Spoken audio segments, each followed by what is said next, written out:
परम पूज्य गुरुदेव, परम वंदनीय माता जी के वात्सल्य में सानिध्य में बैठने का भाव अंतर्मन में दृढ़ करते हुए और उनके साथ बहुत ही सुंदर दिव्य अलौकिक स्थान पर बैठे हुए हैं, ऐसा अंतर्मन में भाव हो।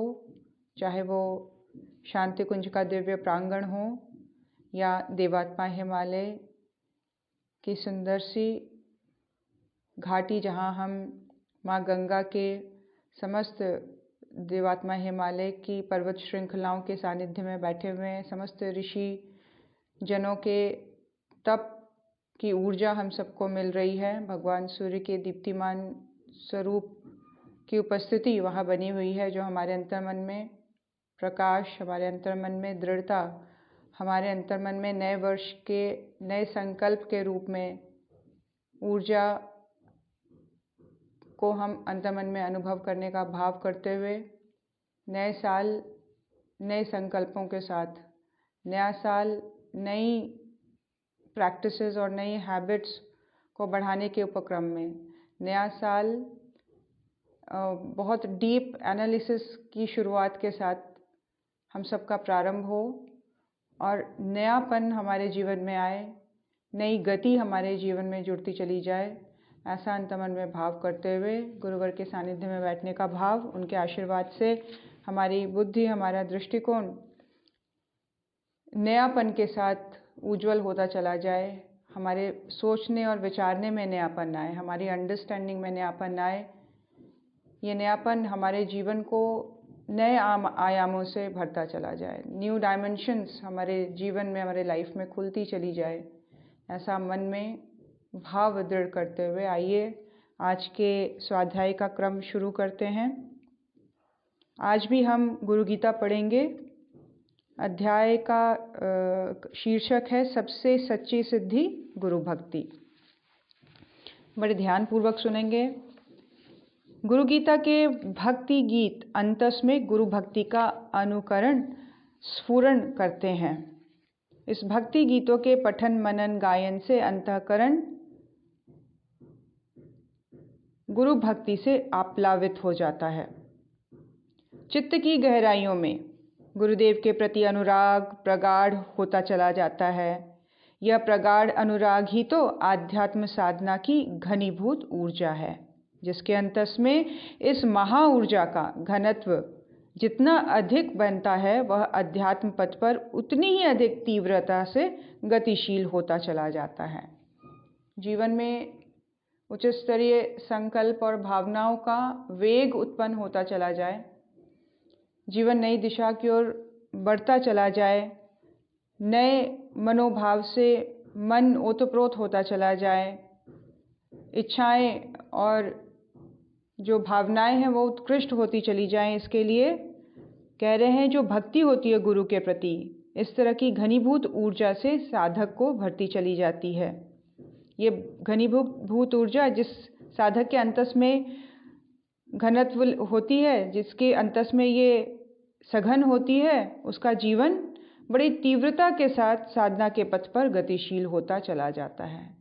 उसकी साधना में तीव्रता आ जाती है, इंटेंसिटी उसकी बढ़ जाती है। साधना की दृष्टिकोण और थॉट के लेवल पर अवेयरनेस की इंटेंसिटी बढ़ती चली जाती है। जो कल तक हमें बहुत इम्पॉर्टेंट लगती थी बातें, वो आज फीकी और धुंधली दिखाई देती हैं।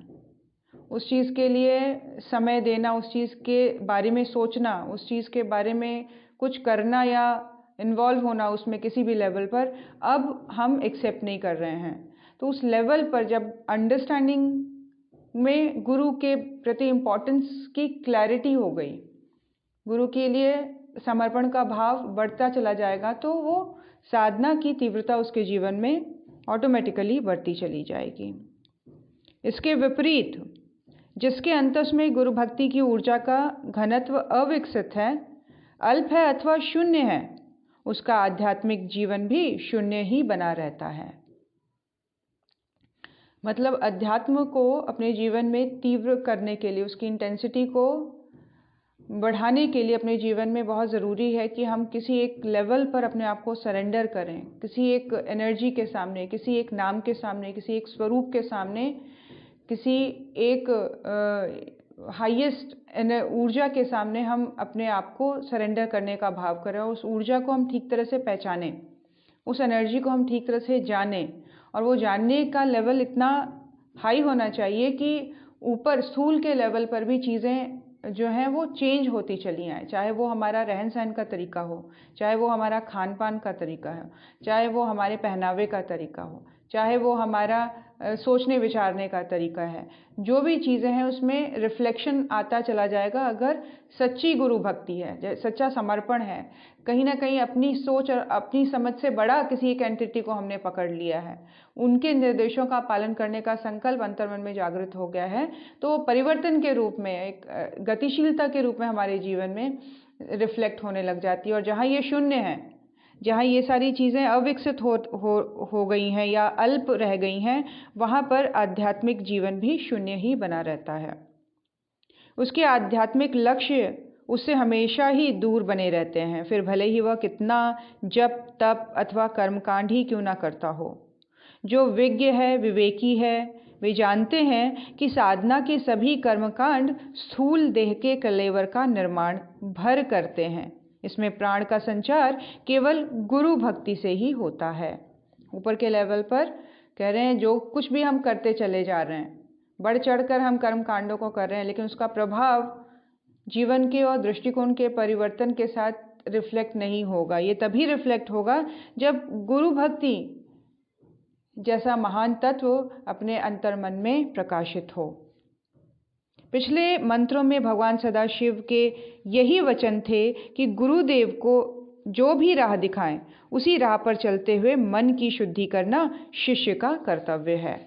ये हम लोगों ने पिछले एग्जाम्पल में पढ़ा कि जो गुरु ने जो निर्देश दिया है, उनका एक स्टेटमेंट को महामंत्र की तरह ले लेना है।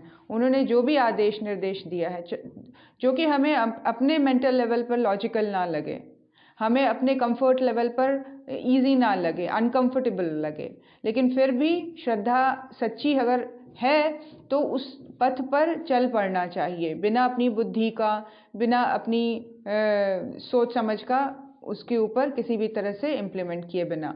गुरु ने ये कहा है बस एकमात्र एक ही लाइन कि ये गुरु का निर्देश है, इसके ऊपर मुझे अब सेकंड थॉट नहीं देना है और चल पड़ना है। ये विवेक जिसमें भी होता है, वो जानते हैं कि कर्मकांड जो है वो बस बॉडी के लेवल पर करने वाली चीज़ है। सही जो चेंज लाता है, सही जो चीज़ों को जीवन में मैनिफेस्ट करता चला जाता है, सही जो जागरण की स्थिति में ले आता है, वो है गुरु भक्ति। पिछले मंत्रों में भगवान सदाशिव के यही वचन थे कि गुरुदेव जो राह दिखाएं, उसी राह पर चलते हुए मन की शुद्धि करनी चाहिए। शिष्य का यही कर्तव्य है कि वह मन व इंद्रियों से भोगे जाने वाले सभी भोगों को और सभी नाशवान पदार्थों को त्याग दे, संपूर्ण जगत को अपनी आत्मा के विस्तार के रूप में अनुभव करे। गुरु कृपा से यदि यह अनुभूति निरंतर होती रहे तो शिष्य साधक अपने परम गंतव्य तक, जीवन के चरम आध्यात्मिक लक्ष्य तक पहुंच जाता है। मनुष्य जीवन का जो उद्देश्य है वो पा जाता है अगर गुरु के नाम का समर्पण अपने जीवन में शुरू हो जाए और उस लेवल पर सरेंडर होने का लेवल इतना हद तक बढ़ जाए कि फिर सेंसेस परसेप्शंस जो है या सेंसेस की जो डिमांड्स हैं वो इम्पैक्ट ना लेके आए।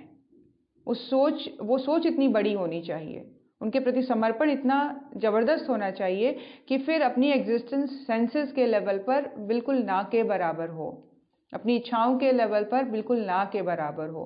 यानी कि अहम का जितना अधिक विसर्जन होता चला जाएगा, जितने बढ़ चढ़कर अहम का विसर्जन होगा, उतनी ही गुरु कृपा फलित होती चली जाएगी, उतनी ही गुरु भक्ति अंतर्मन में विकसित होती चली जाएगी।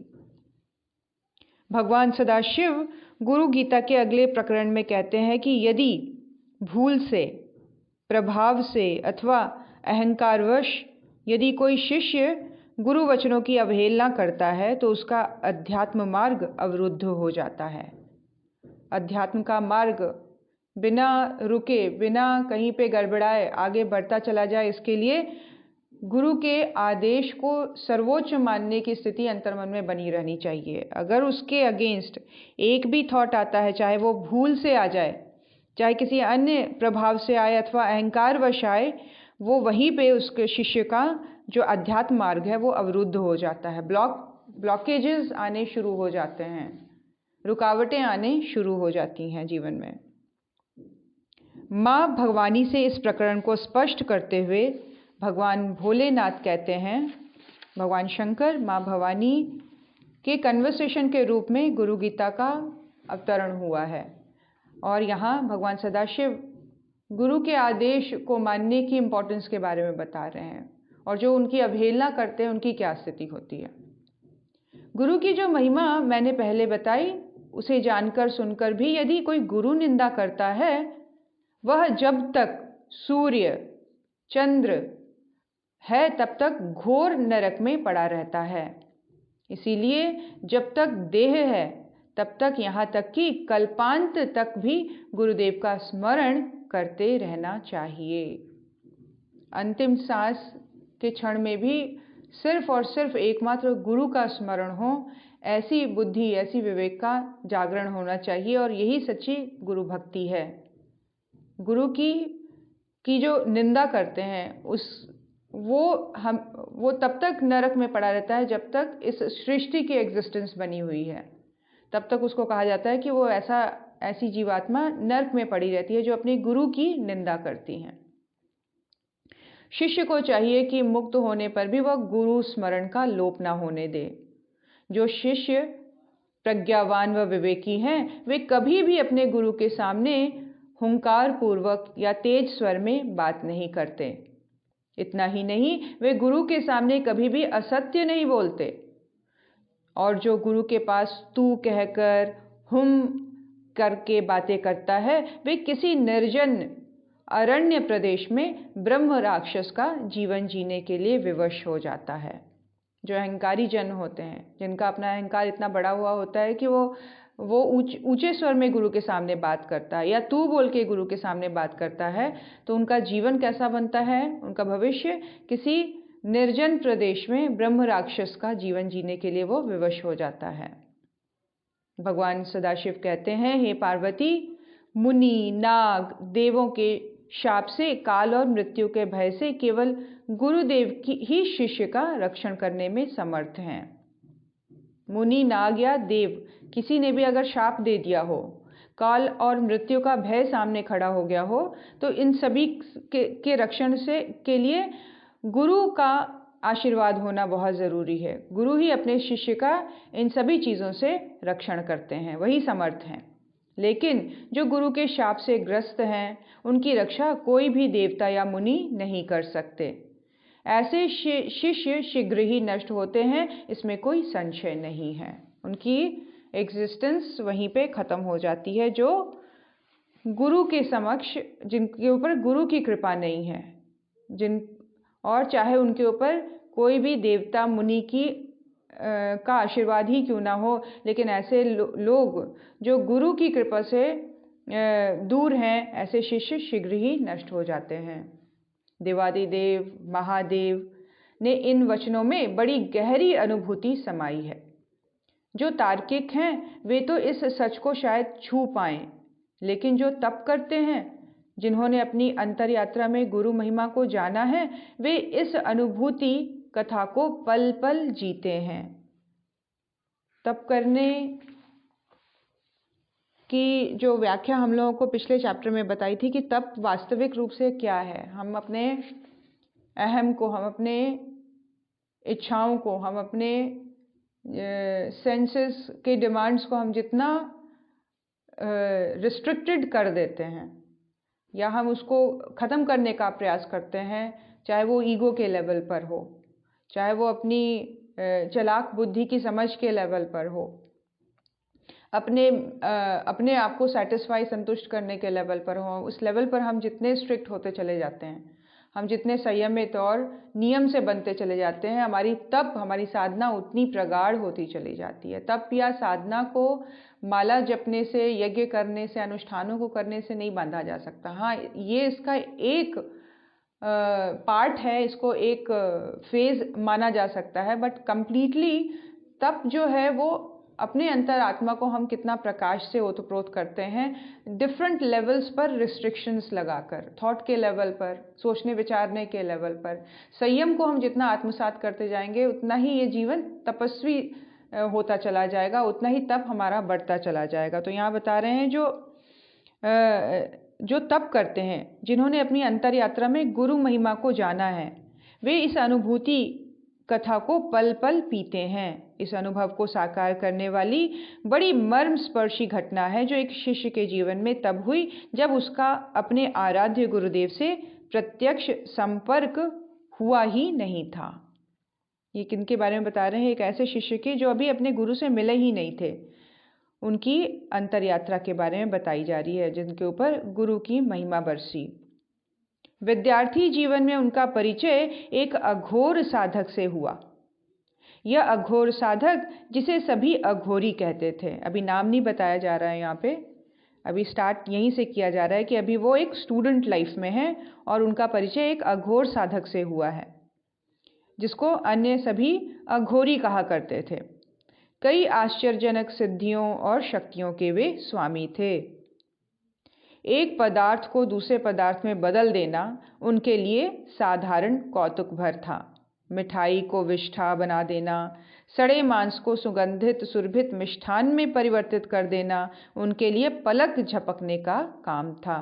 मैटर के लेवल पर वो फॉर्म्स को चेंज कर दिया करते थे अपनी साधना के बल पर, और इस लेवल पर वो मिष्ठान को, मिठाई को विष्ठा में और सड़े मांस को सुगंधित मिष्ठान में परिवर्तित कर दिया करते थे। मतलब पंचभूतों के ऊपर उनका पूरा कंट्रोल हो गया था। पंचभूतों के अणु परमाणु को अपने संकल्प बल से एकत्रित करके किसी भी वस्तु को साकार कर देना भी उनके लिए सामान्य सी बात थी। और भी अनेकों आश्चर्यजनक सिद्धियां उनके पास थीं। आश्चर्य कर जाने वाली होती है मनुष्य की बुद्धि के समक्ष, ये बहुत ही आश्चर्यजनक है। लेकिन हमारे ऋषियों ने जो साधनाएं बताई उसमें ये एक मामूली सा स्टेज है। एक यहाँ पे जैसे बताया जा रहा है, अघोरी साधक को ही ये वो मिला हुआ था, सिद्धि मिली हुई थी इस तरह की। एक वन ऑफ दी अचीवमेंट है ये। अगर हम इसी साधना को और गहरा उतारते हैं, तब जाकर भक्ति, तब जाकर गुरु, तब जाकर सच्चा समर्पण अंतर्मन में उपजता है। ये तो एक नॉर्मल साधना के प्रैक्टिस से अघोरी के रूप में उन्होंने इसको उपलब्ध किया था। यहाँ बता रहे हैं कि अणु परमाणु को अपने संकल्प के बल पर एकत्रित करके वो किसी भी वस्तु को कोई भी साकार रूप दे दिया करते थे। अपनी इस सारी शक्तियों के बावजूद यह अघोर साधक बड़ा व्यथित, पीड़ित रहता था। सोचिए क्या है, इतनी बड़ी सिद्धि है, इतनी बड़ी साधना है, पंचभूतों को वो आराम से अपनी संकल्प बल से यूज कर ले रहे हैं, परिवर्तित कर दे रहे हैं, लेकिन जहाँ तक शांति की, जहाँ तक आनंद की, जहाँ तक प्रेम की बात है, उन सबों से ये बहुत दूर थे। क्या कह रहे हैं कि इस सारी शक्तियों के बावजूद यह अघोर साधक बड़ा व्यथित, पीड़ित रहा करता था। दुखी रहते थे, व्यथित रहते थे, पीड़ित रहते थे। यहाँ तक कि कभी कभी शून्य में ताकते हुए उनकी आंखों से आंसुओं की धार बह निकलती थी। ये सब कुछ होते हुए भी उनका मन जो था वो दुखी था, और कभी कभी वो शून्य में देखते थे और निरंतर उनकी आंखों से अश्रुधारा बहती थी। एक दिन इस विद्यार्थी ने उनसे पूछा, बाबा आप बीच बीच में इतने दुखी क्यों हो जाते हैं? आपके पास तो इतनी सिद्धियां हैं, फिर भी आप रोने लगते हैं।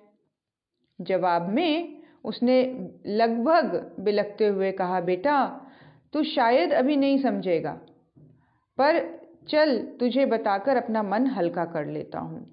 क्या कह रहे हैं कि हो सकता है तुम्हारी उम्र नहीं है मेरी बात समझने की, लेकिन फिर भी मैं अपना मन हल्का करने के लिए तुझे बताता हूँ। तू पूछता है तो सुन ले। मेरा भगवान मुझसे रूठ गया है, मेरा गुरु मुझसे नाराज है। उसने मुझे 1000 साल तक भटकते रहने का शाप दिया है। क्या बता रहे हैं, इतने बड़े सिद्ध हैं, इतने बड़े एक तरह से अघोर साधक के रूप में उनको देखा जा रहा है, और वो क्या कह रहे हैं कि मेरा भगवान मुझसे रूठा हुआ है। ये जो तुम देख रहे हो ना, ये शाप के रूप में मुझे मिली हुई जिंदगी है। मुझे 1000 साल तक ऐसे ही भटकते रहने का शाप मेरे गुरु ने दिया है। बाबा की ये अटपटी बातें इस विद्यार्थी के पल्ले नहीं पड़ी। उसने बस यूं ही पूछा, तब कितने साल हो गए हैं आपको भटकते हुए? तो उन्होंने कहा 750 साल।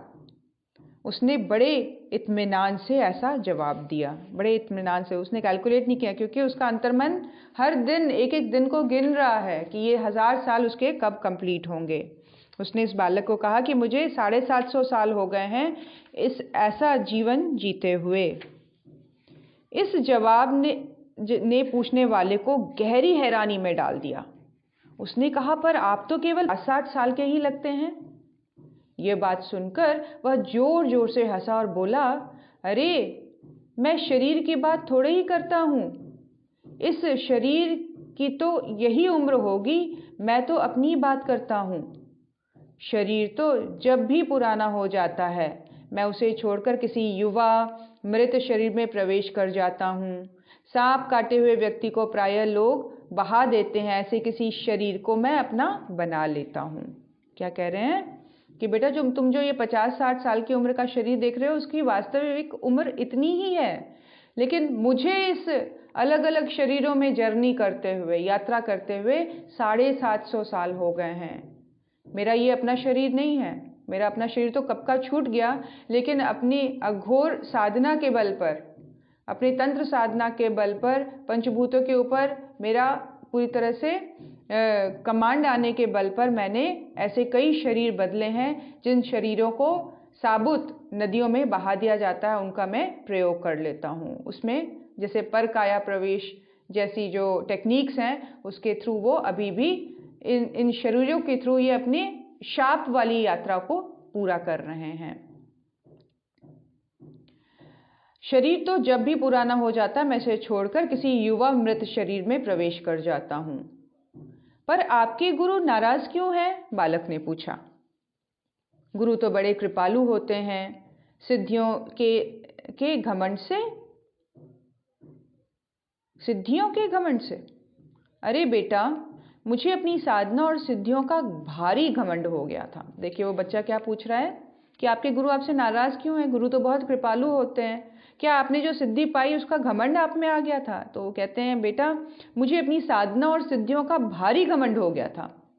इस घमंड के कारण मैंने किसी को कुछ नहीं समझा, यहाँ तक कि लोगों के बहकावे में आकर मैं स्वयं को भगवान मानने लगा। अहंकार कितना बढ़ चढ़कर बोला कि स्वयं को ही वो भगवान मानने लग गए। उन्होंने पूरी तरह से अपने गुरु को त्याग दिया। इस अहम के कारण एक दिन मैंने अपने गुरु को भी खरी खोटी सुना दी। इस पर गुरुदेव ने कहा, तू क्या समझता है, सिद्धियों से कोई भगवान हो जाता है? जा तू अब 1000 साल तक भटक और सिद्धियों के दंश को झेल। उनके इसी अहंकार की वजह से, इसी अज्ञानता की वजह से उनके गुरु ने उनको झटक दिया और कहा कि तुम 1000 साल तक भटक और इन्हीं सिद्धियों के दंश को झेलता रह। बस बेटा, तब से मैं नए नए शरीरों में रहते हुए सिद्धियों के शाप को झेल रहा हूँ। कई बार हम सोचते हैं कि हमें ये चीज़ मिल जानी चाहिए लाइफ में, मेरा गुरु मुझे क्यों नहीं दे रहा है, मुझे ये चीज़ चाहिए। लेकिन गुरु जो होता है, जैसे हमने आध्यात्मिक चिकित्सक के रूप में देखा, गुरु जो होता है वो पूरी तरह से पीछे के कई जन्म और आगे आने वाले कई जन्मों को जानता है। वो जानता है इस बच्चे को क्या देना है और क्या नहीं, और इतने सशक्त तरीके से फिर वो उसके जीवन में काम करता है। उसको किसी भी हाल में आग में हाथ देने के लिए बढ़ने ही नहीं देता है आगे, चाहे वो ऐसी इच्छा करते हुए इस शरीर को ही समाप्त क्यों ना कर दे कि ये मुझे क्यों नहीं मिला, मुझे मिलना चाहिए, इसी से मुझे सुख की प्राप्ति होगी। लेकिन गुरु को पता है कि इसका वास्तविक सुख किसमें है और किस तरह से इसके लिए मैंने मार्ग बनाया हुआ है। इसको शांत चित्त रहते हुए, धैर्यवान रहते हुए जीवन को काटना चाहिए। इसीलिए जो गुरु का निर्देश होता है, जो गुरु का आदेश होता है, वो सर्वोपरि होना चाहिए। अपनी इच्छा को अगर लेके हम चलते हैं और गुरु का त्याग करते हैं, उनको हम अपशब्द बोलते हैं मन से भी, अगर भाव से भी, तो ये उनका अपमान है।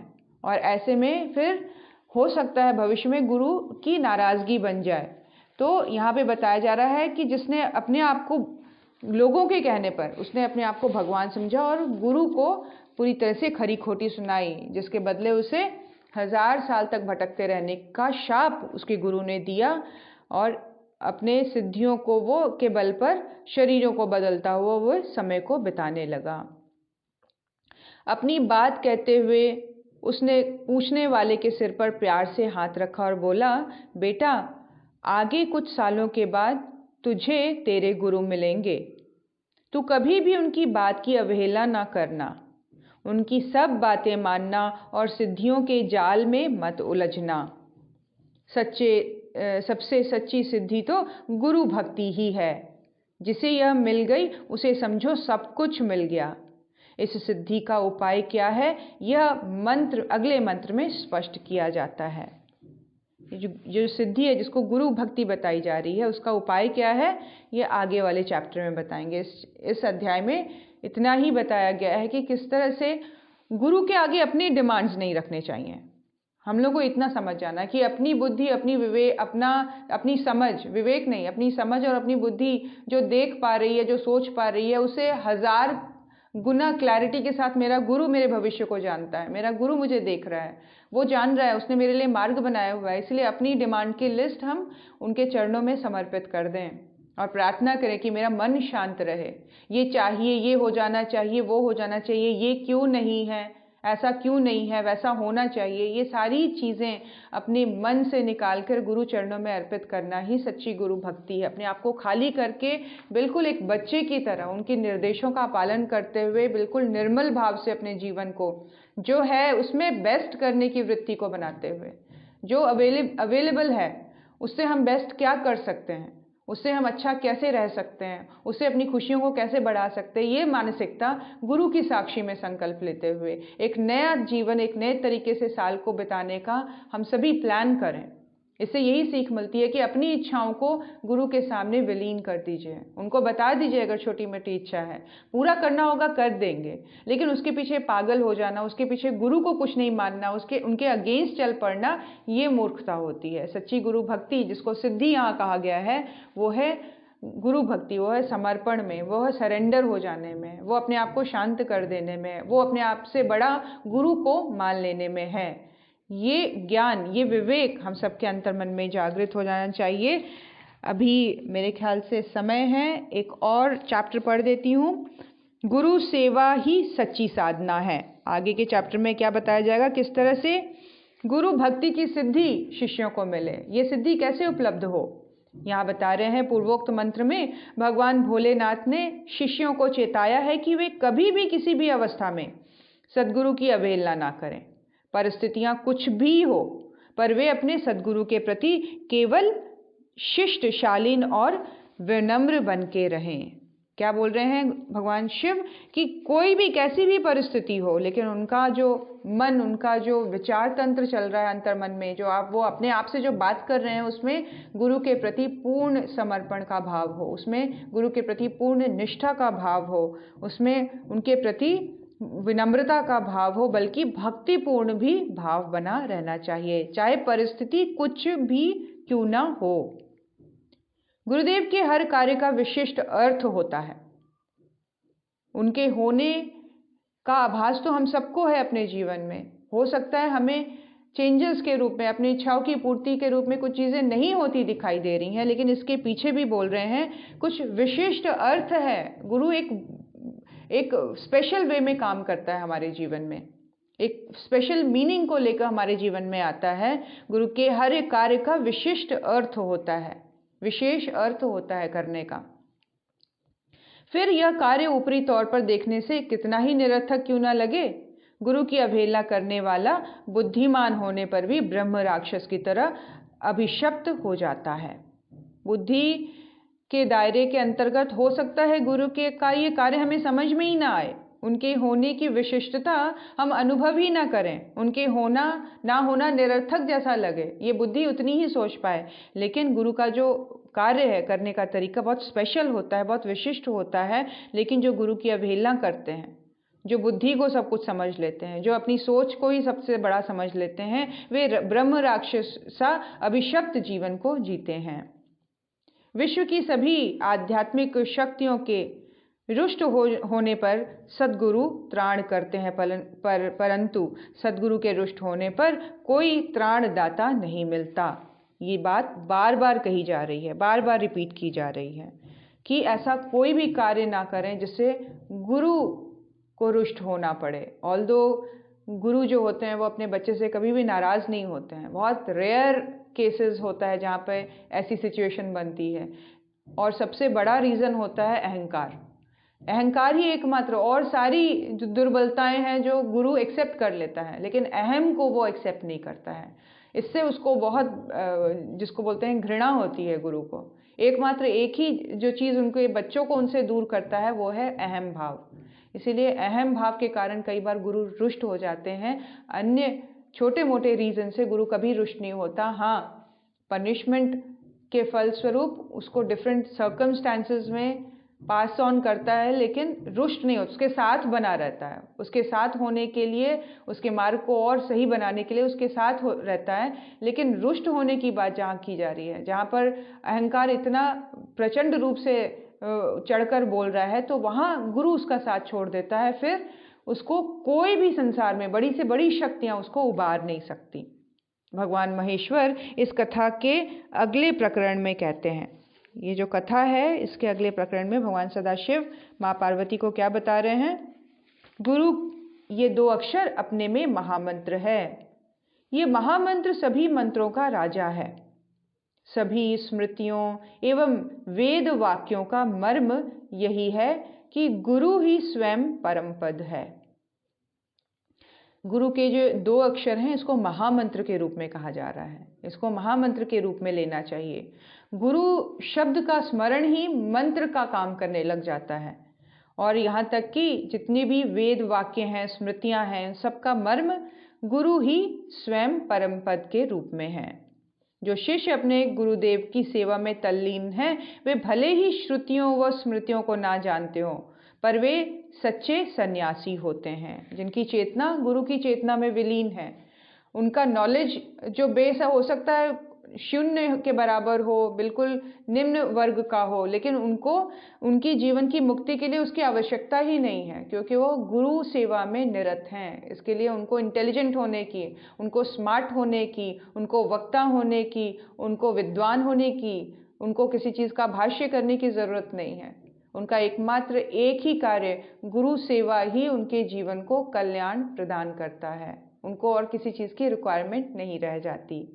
तो यहाँ बोल रहे हैं वे भले ही सन्यासी का वेश, वो ही सच्चे सन्यासी हैं जो गुरु भक्ति में और गुरु सेवा में जिनकी चेतना पूरी तरह से विलीन है, तल्लीन है। इसके विपरीत जो गुरु सेवा से विमुख हैं, वे भले ही सन्यासी का वेश धारण किए हैं, पर केवल निर्वेशधारी हैं। वेश से ही वो सन्यासी हैं। उनके जीवन में कोई आध्यात्मिक तत्व नहीं है। नित्य निराकार निर्गुण ब्रह्म का बोध केवल गुरु कृपा से मिलता है। जिस तरह दीप से दीप जलता है, उसी तरह से गुरुदेव शिष्य के अंतस में ब्रह्म ज्ञान की ज्योति जला देते हैं। तो एकमात्र एक सोर्स जो हमें सही दिशा की ओर हमारे जीवन को अग्रसर करेगा वो है गुरु। और गुरु के प्रति समर्पण का भाव, उनकी कृपा का मार्ग हम सबके जीवन में प्रशस्त करता है। उनके प्रति समर्पण मतलब गुरु को क्या चाहिए? गुरु को हमारे अंदर का अहंकार चाहिए, गुरु को हमारे अंदर की कमियां चाहिए, गुरु को हमारे अंदर की कुछ गहरी जो संस्कार के रूप में, कुसंस्कार के रूप में जो पैटर्न्स बैठ गई हैं, वो सारी चीज़ें चाहिए, और उनको कुछ नहीं चाहिए हमसे। इसीलिए इन चीज़ों को हम सरेंडर जब करते हैं, इन आदतों को हम जब छोड़ने का प्रयास करते हैं, उनसे प्रार्थना करते हुए कि गुरुदेव ये चीज़ अब मेरे से नहीं संभल रही है, अब आप इसको कंट्रोल करिए, अब आप इसको संभालिए, अब आप इससे मुझे मुक्त करें, अब मेरी स्ट्रगल आप यहीं पे एंड कर दें, इसको समाप्त कर दें, बहुत हो गया। अब हम खिल के जीना चाहते हैं, हम लोग खुल के सांस लेना चाहते हैं, हम अपने आप को देखने में प्रसन्न होना चाहते हैं, हम अपने आप को आपके साथ जुड़ा हुआ देखना चाहते हैं। चेतना के लेवल पर, थॉट के लेवल पर, अंडरस्टैंडिंग के लेवल पर हम विकसित होना चाहते हैं, हम डेवलप होना चाहते हैं। जब इस तरह की प्रार्थना चल पड़ती है, जब हमारी चेतना गुरु की चेतना से घुलने मिलने लगती है, तब कृपा का जो मार्ग है, गुरु कृपा का मार्ग, वो प्रशस्त होने लगता है। और यही जो है बोध कराने की बात हो रही है यहाँ पर, कि जो परमात्मा का बोध कराता है वो सिर्फ और सिर्फ गुरु कृपा ही है। जिस तरह दीप से दीप जलता है, उसी तरह गुरुदेव शिष्य के अंतस में ब्रह्म ज्ञान की ज्योति जला देते हैं, क्योंकि वो खुद ही ज्ञानी है, ब्रह्म ज्ञानी है। वो खुद ही एक महान दीपक की तरह है, अखंड दीपक की तरह है। तो ऐसे अखंड दीपक के सानिध्य में आने पर स्वयं दूसरा भी दीपक बन जाता है। दीप ही दीप को जलाता है। ठीक वैसे ही गुरु ही शिष्य के अंतस में ज्ञान की दीप जलाते हैं। शिष्य को चाहिए कि वह अपने सद्गुरु की कृपा की छांव में आत्म तत्व का चिंतन करे। शिष्य को क्या चाहिए, कैसे प्रैक्टिस डेवलप होगी, थॉट प्रोसेस कैसा होना चाहिए, कि ध्यान का स्तर अब उसका ऐसा होना चाहिए कि गुरु की कृपा में बैठे हुए उनकी चेतना से जुड़कर आत्म तत्व का विकास अंतर्मन में हो। आत्म तत्व का चिंतन हमारे अंतर्मन में गहरा होता चला जाए। किसके सानिध्य में बैठकर? गुरु की कृपा की छांव में बैठकर। ऐसा करते रहने पर गुरुदेव के द्वारा दिखाए गए मार्ग से स्वतः आत्मज्ञान होने लगेगा। ऐसा जब भाव करेंगे, ऐसा जब हम ध्यानस्थ रहेंगे, ऐसा जब अन्य कार्य को करते हुए हमारा भाव बना रहेगा, हमारे मन में इस तरह के विचार उठने लग जाएंगे, तब जो है बता रहे हैं स्वतः ही ऑटोमेटिकली, है ना, ये जो आत्मज्ञान का भाव है वो शिष्य के अंतर में जागृत होने लग जाता है। भगवान शूलपाणी के इस बोध वचनों में ऐसा अलौकिक प्रकाश है जो शिष्य के आध्यात्मिक पथ को प्रशस्त कर देता है। शिष्य के लिए गुरु सेवा साधना है।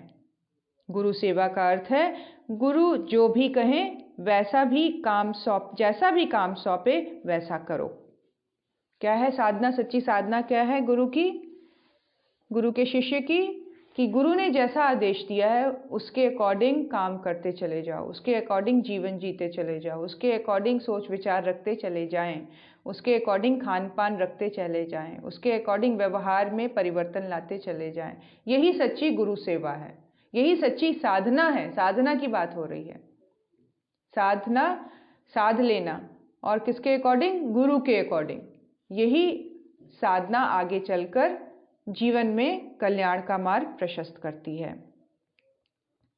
गुरु सेवा का अर्थ गुरु जो भी कहे, जैसा भी कहे, जैसा भी काम सौंपे करते चले जाएं। कई बार गुरुदेव द्वारा कहे गए कार्य को बड़ी सांसारिक, लौकिक और सामाजिक रीति से आंकते हैं, और ऐसा करते हुए वे भूल जाते हैं कि गुरुदेव तो संसार की सभी बातों से परे हैं। फिर भला वे सांसारिक कैसे हो सकते हैं? अपनी बुद्धि कई बार उनके दिए हुए कार्यों को एनालाइज करने लग जाती है, एनालिसिस करने लग जाती है कि ये किस तरह का काम दे दिया गया है, ये मेरे लायक काम नहीं है, या इसको मैं कैसे करूँगा, या ये मेरे लिए संभव ही नहीं है। अपनी बुद्धि उतनी ही तक सोच पाती है, लेकिन गुरु जो है वो माया से परे है, वो संसार से परे है, वो इस लौकिक जगत से परे है। इसीलिए वो जान रहा है कि सामने जो व्यक्ति है वो किस कार्य को करने में पूरी तरह से समर्थ है। वे भूल जाते हैं कि गुरु तो संसार की सभी बातों से परे हैं। फिर भला वे सांसारिक कैसे हों? वे यदि शिष्य को कांटों भरी डगर से गुजारते हैं तो केवल इसीलिए कि उसका कल्याण हो। उनके द्वारा दिए गए प्रत्येक कष्ट भविष्य में अनेकों सुखद एहसास समाये हुए होते हैं। उनके होते हुए अगर कष्ट सहना पड़ रहा है तो ये मान के चलना है कि गुरुदेव की व्यवस्था के अंतर्गत ये मेरे लिए जीवन में क्रिएट किया गया है, जो हमें भविष्य में आगे सुखद संभावनाओं से, अच्छी चीज़ों से, अपने सुखद मैनिफेस्टेशन से हमें मिलाता चला जाएगा। वे यदि शिष्य को कांटों भरी डगर से गुजारते हैं तो केवल इसलिए कि उसका कल्याण हो, अनेकों सुखद एहसास उसके जीवन में सामने आए। पर इसे केवल वही समझ पाता है जिसका हृदय भक्ति की भावनाओं से भरा होता है। इसको समझ कौन पाएगा? हम परेशानी आते ही गुरु को क्वेश्चन करने लग जाते हैं, गुरुदेव आपके रहते ऐसा क्यों हो रहा है, आपके रहते ऐसा कैसे हो गया, आपके रहते तो ये मेरे जीवन में होना ही नहीं चाहिए था। तो भक्ति का भाव तो रहता ही नहीं है। इसीलिए कह रहे हैं ये वही समझ पाएगा, ये वही जान पाएगा कि इसके पीछे सिर्फ और सिर्फ मेरा ही कल्याण है, इसके लिए सिर्फ और सिर्फ मेरे ही सुखद संभावनाएं गुरु इकट्ठा कर रहे हैं, मेरे लिए अच्छी चीज़ें मैनिफेस्ट होने वाली हैं, इसीलिए मुझे कुछ कष्टों से अभी गुजार दिया जा रहा है, ये मेरे उज्जवल भविष्य के लिए किया जा रहा है। ये भाव उसके अंतर्मन में होगा जिसके मन में भक्ति नाम की चीज़ है, जिसके मन में सरेंडर कर देने का भाव है, जिसके अंतःकरण में गुरु के चरणों में छोड़ने का भाव जीवंत है। ऐसी भावनाएं जिसकी चेतना में अंकुरित हैं, वह जानता है गुरुदेव तो केवल अपनी ज्ञान ज्योति से शिष्य में ब्रह्म ज्ञान की परम ज्योति जला रहे हैं। जिसके अंतर्मन में भक्ति की भावनाएं हैं, भक्ति की स्फुरण है, वो उसकी चेतना इस चीज़ को समझ जाएगी कि जो मेरा गुरु है वो स्वयं साक्षात परब्रह्म परमात्मा गुरु रूप में हमारे जीवन में आए हैं, जिनका एकमात्र उद्देश्य है हमारे जीवन को उज्जवल भविष्य से जोड़ते चले जाना।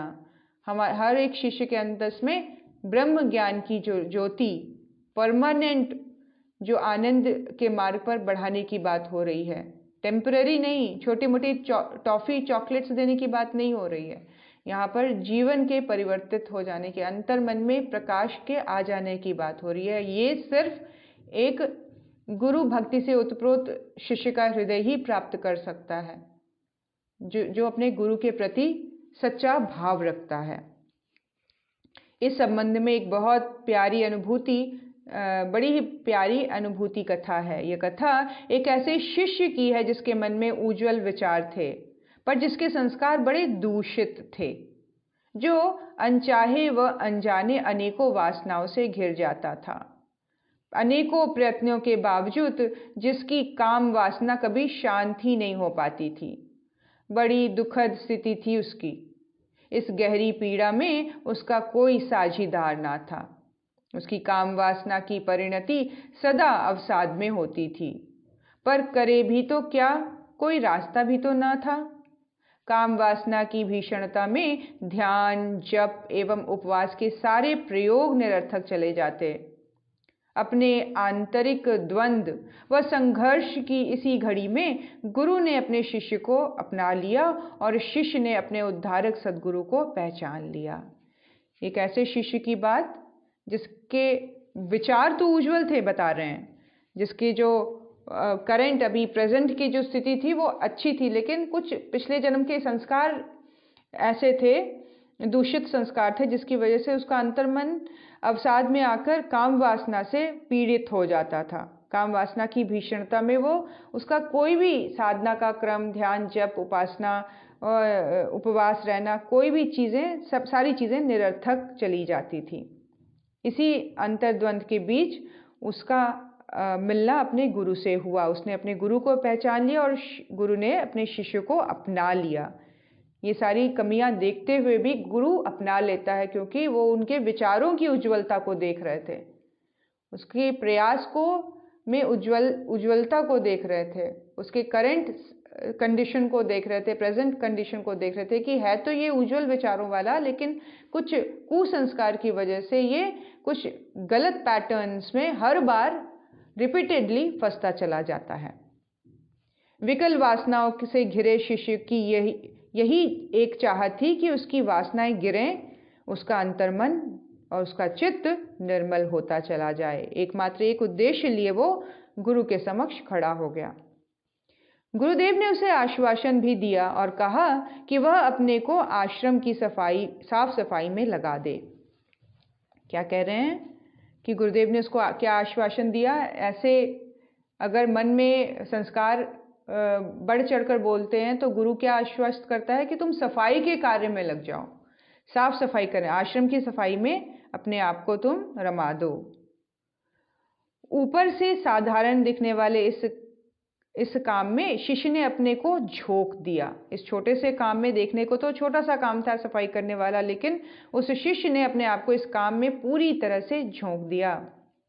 रात दिन उसका एक ही काम था, जो कहा गया उसे पूरी तरह से करना। अपमान, तिरस्कार की झड़ी, शारीरिक व मानसिक परेशानियां उसे डिगा ना सकी। देखिए, जब ये क्रम शुरू होता है, जहाँ पे गुरु का निर्देश मिल जाता है, उसके अकॉर्डिंग शिष्य पूरे समर्पण से काम करना शुरू करता है, तो ये और भी शक्तियाँ हैं जो चारों तरफ खड़ी हो जाती हैं उसके मार्ग को तेजी से साफ करने के लिए। चाहे उस समय ये पेनफुल प्रोसेस होता है, जहाँ लोग उसका तिरस्कार कर रहे होते हैं, उसका अपमान कर रहे होते हैं, उसके काम में अड़ंगा डाल रहे होते हैं, तो शारीरिक और मानसिक परेशानियां भी उसे डिगाने का प्रयास करती हैं, लेकिन शिष्य का जो समर्पण है इस परिस्थिति में पूरी तरह से अडिग बना रहता है। वो गुरुदेव को दिया गया वचन ही उसका जीवन था। ऐसा करते हुए उसकी किशोरावस्था कब प्रौढ़ावस्था में बदल गई पता ही नहीं चला। सोचिए, संस्कारों को धोने का क्रम कितना लंबा और कितना पेनफुल होता है। इसीलिए बड़े सावधान रहे अपने मन में उठ रहे विचार। ये विचार कब संस्कार का रूप परिवर्तित कर लेंगे। अभी भी समय नहीं गया है, अभी भी समय है कि अपने हैबिट्स में चेंजेस लाएं, अपने पैटर्न्स में चेंजेस लाएं, अपने आप को उठाने का प्रयास करें। नहीं तो ये बहुत लंबा प्रोसेस चलता है संस्कारों की धुलाई का। यहाँ पे बता रहे हैं कब उसकी किशोरावस्था प्रौढ़ावस्था में परिवर्तित हो गई ऐसा करते हुए, और समय बीतता चला गया, पता ही नहीं चला। हालांकि उसे अपने जीवन के इस तरह बीते जाने का कोई दुख न था, परंतु एक पीड़ा अवश्य उसके मन में पलती थी। उसका जीवन किशोरावस्था से प्रौढ़ावस्था में आ गया और सफाई का कार्य करते हुए उसका समय बीतता चला गया। समय के बीतने का दुख उसको तो नहीं था, लेकिन एक बात थी उसके मन में जो हमेशा उसको पीड़ा देती थी। एक वेदना से अवश्य उसका मन विकल हो जाता था। वह वेदना थी वासनाओं के आकर्षण की। सोचिए, किशोरावस्था से प्रौढ़ावस्था में आ गया, लेकिन देखा जाए तो अभी भी उसके अंतर्मन में वासनाओं के प्रति आकर्षण की पीड़ा थी। उसको बड़ा ही खलता था अपनी ये वृत्ति, उसको बहुत ही दुख देती थी अपनी ये जो प्रैक्टिस उसके सबकॉन्शियस माइंड में बन गई थी। संस्कारों के चित्त में ये जो चीज़ बैठ गई थी वो उसको पेन देती रहती थी, चुभती रहती थी। अभी भी उसका मन पूर्णतः निर्मल न हो पाया था। अपनी इस वेदना को अपने अकेलेपन में जीता हुआ वो गुरु आज्ञा का पालन किए जा रहा था, पर कहीं गहरे छुपे दुख में वह लिपटा हुआ था। बार बार उसका अंतरस्वर बाबा सर्वानंद को पुकार लेता। अपने गुरु का नाम लेकर वो उनका स्मरण करता इस दुख में, जो अब अपनी स्थूल देह को त्याग चुके थे। अरे यह क्या हुआ बाबा, मेरा अंतस इतना कलुषित क्यों है? पुकार के स्वर निरंतर गहरे घने होते चले गए। क्या कह रहे हैं कि उसके मन में जब भी विकार आता, अपने गुरु का नाम स्मरण लेकर वो बोलता कि मेरी ऐसी स्थिति क्यों बनी हुई है, मेरा अंतस इतना कलुषित क्यों है। ऐसे पुकार से उसका अंतर्मन गहरे और घने भाव में होता चला जाता। पीड़ा बढ़ती गई, यह सघन पीड़ा ही उसकी प्रार्थना बन गई। अपने शिष्य की इस असह्य वेदना को भला कृपालु सद्गुरु कब तक सहन करते?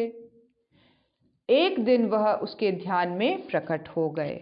निरंतर प्रार्थनारत, निरंतर व्यथित होकर अपने गुरु को पुकारना, सघन पीड़ा वाली प्रार्थना करनी, और एक दिन ऐसा आया कि गुरु ने उनको दर्शन दिए, है ना। उनकी प्रार्थना को सुनी। एक दिन वह कि जब वो उनके ध्यान में ही प्रकट हो गए।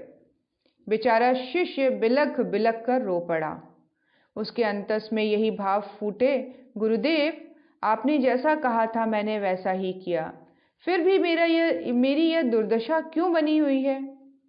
सोचिए, इतने वर्षों के बाद, कई वर्षों की बात होगी निश्चय, ये 20-25 साल बीत जाने के बाद जब उनके ध्यान में गुरु आए हैं, तो एकमात्र एक ही प्रश्न है कि अभी तक मुझे अपनी वृत्ति से मुक्ति क्यों नहीं मिली, मेरी दशा अभी भी ऐसी क्यों बनी हुई है। उसकी भाव चेतना में उपस्थित बाबा सर्वानंद की सूक्ष्म चेतना स्पंदित हुई।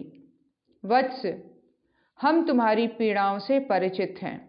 सोचिए, गुरु है नहीं, उसका स्थूल शरीर कब का छूट चुका है, लेकिन शिष्य की प्रार्थना ने, शिष्य की विहलता ने, शिष्य की करुण पुकार ने अपने गुरु को अपनी चेतना में प्रकट कर दिया। और वो गुरु सूक्ष्म चेतना में क्या बोल रहे हैं, उसको क्लियर सुनाई दे रहा है। मेरा गुरु बोल रहा है कि हम तुम्हारी पीड़ाओं से परिचित हैं। यह सच है कि तुम अभी पूर्ण परिष्कृत नहीं हुए हो, परंतु अपने परिष्कार की राह पर गतिशील रहो। क्या कह रहे हैं? कंटिन्यूटी बनाए रखो, थक हार के मत छोड़ दो साधना का पथ, छोड़ मत दो, ब्रेक मत होने दो। कंटिन्यूअस एफर्ट तुम्हारे जीवन में बना रहना चाहिए, निरंतरता बनाए रखो, अपने परिष्कार की राह को गतिशील बनाए रखो। तुम्हारे इस वर्तमान जीवन और शरीर की कुछ सीमाएं हैं। तुम्हें यह जीवन एवं शरीर तुम्हारे विगत दुष्कर्मों के प्रायश्चित के लिए मिला है और वही हो रहा है।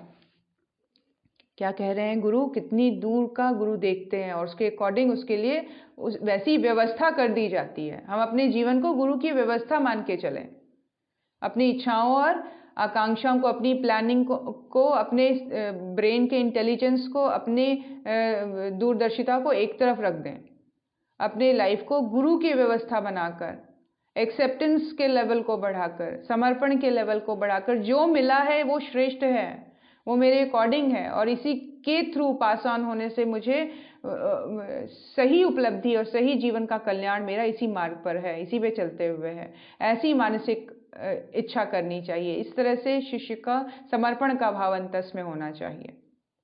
अगर आत्मबल बल बहुत बढ़ चढ़कर किसी संकल्प को जागृत करने की इच्छा करे तो करिए और उस मार्ग पर चल पड़िए। निरंतरता होनी चाहिए, गतिशीलता होनी चाहिए। यहाँ गुरु कह रहे हैं कि जो मार्ग तुम्हें बता दिया गया है उसमें गतिशील रहो, क्योंकि तुम्हारा जो ये देह मिला है ये कुकर्मों के प्रायश्चित रूप में मिला है, कुकर्मों के प्रायश्चित को करने के लिए मिला, इसलिए बड़ी संभावनाएं इस शरीर से पॉसिबल नहीं है। हाँ, ये बात सही है कि तुम अभी तक परिष्कृत नहीं हुए हो। कारण क्या है? पिछले कई जन्मों के ऐसे प्रभाव हैं तुम्हारी अंतर चेतना में जो कि ये शरीर के रूप में इसको क्लीन करने के लिए दिए गए हैं। ये प्रायश्चित करने के लिए शरीर मिला है। शरीर मिला है मतलब ये जो जर्नी है तुम्हारी ह्यूमन लाइफ की, ये जो पूरा जीवन है, इसमें तुम प्रायश्चित ही करते चले जाओगे, तब जाके तुम्हारा अंतर साफ होगा, जब जाके तुम्हारा प्रायश्चित पूर्ण होगा, तब जाके तुम इससे छूटोगे, तब तुम पूरी तरह से अंतर्मन से साफ होगे। तुम्हारे इस वर्तमान जीवन और शरीर की कुछ सीमाएं हैं, वर्तमान जीवन की और शरीर की कुछ सीमाएं हैं। मतलब इसकी पॉसिबिलिटी बहुत हाई लेवल की नहीं है, ये इसी लेवल तक ही मेंटेन रहेगा, चाहे तुम बढ़ चढ़ कर कुछ भी कर लो, लेकिन इसको उसी लेवल तक ही रहना पड़ेगा, क्योंकि ये तुम्हें विगत जन्मों के दुष्कर्मों के प्रायश्चित करने के लिए मिला है और ये जो प्रोसेस है उसके थ्रू यही हो रहा है। जो तुम कर रहे हो तुम्हारा ये प्रायश्चित का क्रम है।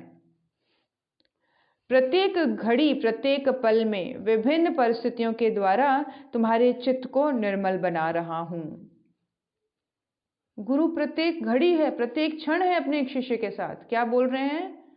साक्षात गुरु उसकी चेतना में प्रकट होकर बोल रहे हैं कि मैं प्रत्येक घड़ी, प्रत्येक पल में विभिन्न परिस्थितियों के द्वारा तुम्हारे चित्त को निर्मल बना रहा हूँ। ये जो सर्कमस्टांसेस तुम्हें दिखाई दे रहे हैं, हो सकता है तुम्हें पेनफुल लग रहे हैं, हो सकता है तुम्हारे अंदर जीने की इच्छा ही मरती चली जा रही है, हो सकता है तुम्हें अच्छा लग ही नहीं रहा है जीवन को जीना, लेकिन इसका हर एक पल, इसका हर एक परिस्थिति, हर एक क्षण मेरे द्वारा विनिर्मित है, मेरे द्वारा ये व्यवस्थित है और ये तुम्हारे अंतस को कर्मों की जाल से छुड़वाने के लिए मैंने ऐसा क्रिएट किया है। इसे तुम पूरी तरह से एक्सेप्ट करके इस फेज से गुजरो।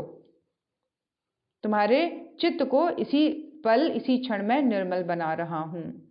तुम्हारा सूक्ष्म शरीर भी जागृत होकर परिपक्व होने की दशा में है। उसको नहीं पता चल रहा है कुछ भी, लेकिन गुरु बता रहे हैं कि तुम्हारे सूक्ष्म शरीर की जो स्थिति है, जहाँ प्राण का प्रवाह है, जहाँ चक्रों की स्थिति बनी हुई है, जहाँ ऊर्जा बह रही है, उसमें भी जहाँ नाड़ियों का शोधन होता चला जा रहा है, वो भी जागृत होने की स्थिति में हो रहा है। सूक्ष्म शरीर जागृत होकर परिपक्व होने की दिशा में अग्रसर हैं। इसके संपूर्ण विकास के साथ ही तुम्हारा स्थूल देह नष्ट हो जाएगी। सोचिए, उसका एक जन्म ऐसे ही नष्ट हो जाएगा। मतलब ऊपर से देखने वालों ने क्या देखा कि एक कोई शिष्य था जो सफाई करने वाला था, वो सफाई करते करते ही उसने अपना स्थूल देह त्याग दिया, उसका शरीर ऐसे ही चला गया, उसका जीवन ऐसे ही सफाई करते हुए समाप्त हो गया। लेकिन जो सूक्ष्म है वो गुरु उसको आके बता रहे हैं। सूक्ष्म में क्या हो रहा है कि तुम्हारा ये जीवन का हर एक पल इस तरह से गुथ दिया है मैंने कि तुम्हारे समस्त प्रारब्धों को ये सर्कमस्टांसेस काटता चला जाएगा और तुम्हारी सूक्ष्म शरीर की समस्त दैवीय संभावनाएं जागृत होने की दिशा में हैं। और जैसे ये जागृत होगी, पूर्णता को प्राप्त होगी, तुम्हारा स्थूल देह नष्ट हो जाएगा, क्योंकि इस देह से उच्च स्तरीय आध्यात्मिक साधनाएं संभव नहीं हैं। इस बॉडी के लेवल पर इसकी वृत्तियां, इसके प्रैक्टिसेस कुछ ऐसे बने हुए हैं कि इस फिजिकल बॉडी से तुम्हें उच्च स्तरीय साधना करने में हेल्प नहीं मिल सकती, ये तुम्हें हेल्पफुल नहीं हो सकता। इसीलिए सूक्ष्म के जागरण के साथ स्थूल तुम्हारा छूट जाएगा, ताकि तुम उच्च स्तरीय साधनाओं वाले शरीर को आगे धारण करो, क्योंकि इस देह से उच्च स्तरीय साधनाएं संभव नहीं हैं। ध्यान रहे, जो देह प्रायश्चित के लिए मिलती है वह आध्यात्म की उच्चतम कक्षा के लिए योग्य नहीं होती। एज अ पनिशमेंट जो ह्यूमन लाइफ मिलती है उसमें उच्च स्तरीय साधनाएं नहीं हो पाती हैं, उसके द्वारा उच्च स्तरीय अनुष्ठान, व्रत, जप नहीं हो पाता है। वो सहने के लिए मिला हुआ वो एक उपक्रम है, लेकिन उसी के अंदर, उसी शरीर के अंदर सूक्ष्म लेवल पर गुरु जो है वो परिवर्तन का काम करता चला जा रहा है, सूक्ष्म का परिशोधन होता चला जाता है। लेकिन इस बॉडी को छोड़कर ही आगे का जो क्रम है वो सुखद होने की संभावना बनती चली जाती है। ध्यान रहे, जो देह प्रायश्चित के लिए मिला है उसमें आध्यात्म की उच्चतम कक्षा के योग्य साधना पॉसिबल नहीं है। उच्चतम साधनाओं का क्रम तुम अपनी सूक्ष्म चेतना द्वारा पूरा करोगे। क्या कह रहे हैं? जो उच्चतम साधना का क्रम है तुम्हारे जीवन में, वो सूक्ष्म के लेवल पर पूरा होना शुरू हो जाएगा।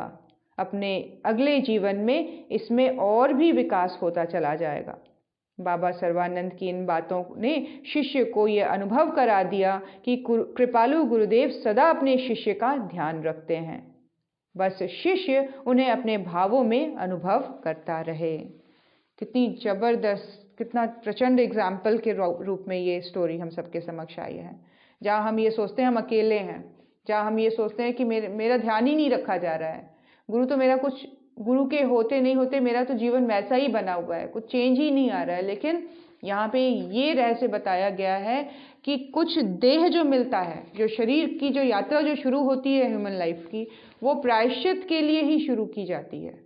और उस प्रायश्चित देह में बड़ी बड़ी साधनाएं नहीं हो पाती हैं, लेकिन सूक्ष्म लेवल पर और हर क्षण हर पल, जहाँ उसके गुरु ये बात को आश्वस्त कर रहे हैं कि बड़ी सुंदर लाइन है ये, कि प्रत्येक घड़ी, प्रत्येक पल में विभिन्न परिस्थितियों के द्वारा मैं तुम्हारे चित्त को निर्मल बना रहा हूँ।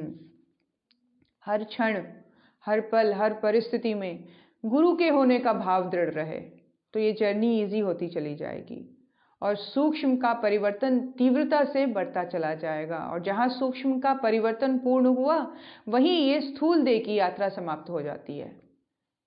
और नेक्स्ट अगले जन्म में, जैसे बता रहे हैं यहाँ पर, कि अगले जन्म में फिर तुम्हारी जो उच्चतम साधना करने की जो यात्रा है वो, उसका विकास शुरू हो जाएगा अगले जन्म में। तो इस तरह से गुरु हमेशा अपने शिष्य के अंग संग बना हुआ है, साथ साथ चल रहा है। ये जर्नी उसके साथ ही हो रही है हमारी। अकेले होने का कहीं कोई सिनेरियो ही नहीं है, पॉसिबल ही नहीं है कि हम गुरु के रहते हम अकेले हैं, हम हताश हैं, हम निराश हैं। हर परिस्थिति में गुरु की होने की अनुभूति दृढ़ होती चली जाए, हर सर्कमस्टांसेस में, हर क्षण, हर पल, हर एक अनुभूति के साथ गुरु की अनुभूति को जोड़ते चले जाइए। इस बात का विश्वास रखिए कि हाँ, मुझे ये पेनफुल परिस्थिति से गुजरना पड़ रहा है, हाँ मुझे ये परेशानी है, हाँ मुझे ये अच्छा नहीं लग रहा है, मैं इसको एंजॉय नहीं कर रही हूँ, मेरे ये कंफर्ट जोन से बाहर होता चला जा रहा है, मुझे ये परिस्थिति पेनफुल लग रही है, लेकिन निश्चय ही मेरा गुरु है जिसने इसको क्रिएट किया है मेरे ही उज्जवल भविष्य के निर्माण के लिए, मुझे ही प्योरीफाई करने के लिए, मुझे ही रिफाइन कर देने के लिए। और मेरा सूक्ष्म जो है हर क्षण हर पल परिशोधित होता चला जा रहा है गुरु की व्यवस्था के अंतर्गत। और निश्चय ही ये यात्रा एक सेकंड के लिए भी कहीं नहीं रुक रही, ये निरंतर बनी हुई है और जल्दी ही ये सौभाग्य से मिलाती चली जाएगी। स्वर्णिम सौभाग्य, चाहे वो इस जन्म में, अगले जन्म में, किसी भी जल्दी ही आने के उपक्रम में गुरु जो है हर क्षण हर पल अपने शिष्य के साथ बना रहता है और परिस्थितियों के डिफ़िकल्ट होने के रूप में उसके सूक्ष्म को वो प्योरीफाई करता चला जाता है, परिमार्जित करता चला जाता है, जागृत और चैतन्य करता चला जाता है और सुखद जीवन का निर्माण का सूत्र गुरु के हाथ में। इसीलिए हमारा समर्पण, हमारा विश्वास इस यात्रा को हल्का बना देगा। जब हम जानते हैं कि डॉक्टर है and he is aware of our problem और वो बहुत सही तरीके से ऑपरेशन कर रहा है, तो निश्चिंत रहिए। फिर इच्छाओं के लेवल पर, करने के लेवल पर बेहोशी की सी स्थिति बनी रहे, ठीक ठाक सा कर लें, संतुष्टि से जीवन को जी लें, शांतिपूर्ण जीवन को जी लें, बहुत बड़ा चढ़ा मान के बहुत बड़ी बड़ी सपनों को बनाकर अपने आप को दुखी करने की परिस्थिति में ना लाएं। गुरु है तो बेस्ट पॉसिबल मेरे जीवन में एग्जिस्ट होकर ही रहेगा और ये प्रोसेस के थ्रू मैं गुजर रही हूँ। This is the process I am going through. ये मेरे उज्जवल भविष्य का से मिलाने का प्रोसेस है। ये मेरे स्वर्णिम उज्जवल भविष्य से मुझे मिलने का प्रोसेस है। मुझे ये सहर्ष इसको मैं अपनाती हूँ, एक्सेप्ट करती हूँ। ऐसा मनोभाव अंतर्मन में दृढ़ होता चला जाए। नए वर्ष में नई श्रद्धा, नया विश्वास का जागरण, नए बिलीफ सिस्टम का जागरण, नया संबंध अपने गुरुदेव के साथ बनाती चली जाऊं, सहर्ष अपने इस जीवन को जीते चली जाऊं, ऐसा मनोभाव हम सबके अंतर्मन में दृढ़ होता चला जाए। एक बार फिर से नव वर्ष की शुभकामनाएं, नया जोश, नया उल्लास, नई साधनाएं, नया तप हम सबके जीवन को ऊर्ध्वगामी बनाता चला जाए, ऐसी प्रार्थना गुरु सत्ता से।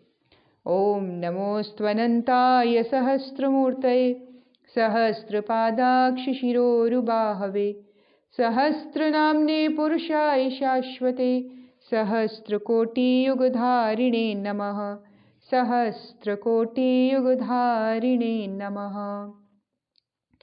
ओम श्री गुरुदेवाय नमः। माता भगवते नमः। दादा गुरुदेवाय नमः। परम पूज्य गुरुदेव, परम वंदनीय माता जी के चरणों का स्पर्श और हमारे अंतर्मन में आत्मबल के रूप में, नए जागरण के रूप में, संकल्प बल के रूप में, साधना तप की समझ के रूप में वंदनीय माता जी आशीर्वाद देने के क्रम में हमारी बुद्धि, हमारी सूक्ष्म बुद्धि का जागरण कर रही हैं, जिसके बलबूते हमें गुरु को देखने की नई दृष्टि उपलब्ध होती चली जा रही है।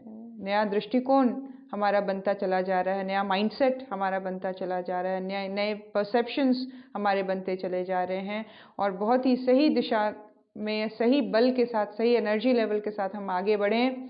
साल का तीसरा दिन, हम अपने संकल्पों को श्रेष्ठ बनाते चले। छोटे छोटे संकल्पों के द्वारा अपने आप में परिवर्तन लाने का उपक्रम चल पड़े। छोटा सा संकल्प कि बाहर नहीं खाएंगे। अब तो फिर से एक सिनेरियो ऐसा आ रहा है कि जहाँ पर हमें अपने आप को रिस्ट्रिक्ट कर